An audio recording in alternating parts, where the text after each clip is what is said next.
Chair now recognizes himself for 3 minutes for an opening statement. Over the first several hearings of this task force, members have heard foreign policy experts and others testify regarding the pervasiveness of Iran's involvement in the financing and exporting of terror throughout the Middle East and around the globe. We know that Iran is the leading state sponsor of terror, and as such, any diplomatic engagements with Iran or understanding or agreements with them would be incomplete without a clear and full understanding of these facts and its impact on the face of global terror financing. Today's hearing will explore the recently announced nuclear agreement negotiated by the Obama administration and the P5+1 nations with Iran, specifically its impact on terrorism financing through and by Iran.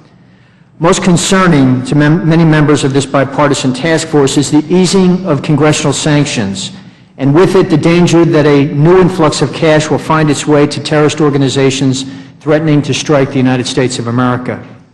It appears this agreement fails to address the reality surrounding Iran's sponsorship of terror while further empowering its mullahs by infusing billions of dollars into the economy through the lifting of sanctions that successfully brought Iran to the negotiating table in the first place. The Iranian regime has demonstrated a lack of concern about its own people, leaving in doubt the estimated $150 billion in funds currently held abroad will allow the Iranian economy to fully recover, not to the benefit of the oppressed citizens, but to the advantage of the next generation of terror syndicates. A nation so deeply committed to promoting terror has lost its right to good faith agreements. That is why, over the next 2 months, members of both the House and the Senate will review the fine points of this agreement before voting on it, the product of the bipartisan passage of H.R. 1191. It is my hope that this hearing, both the questions asked by the members and the testimony of our witnesses, provides vital information for Congress and the American people when looking over this nuclear deal. This agreement will determine the future of our nation's foreign policy and the global balance of power.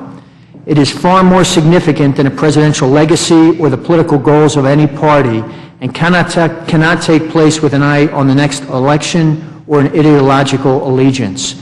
Republicans, Democrats, and independents alike hold the power to turn back a bad deal, and I'm confident that this task force, rooted in bipartisanship, will play an important role in the decision-making process.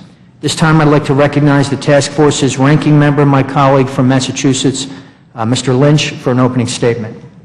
Thank you, Mr. Chair.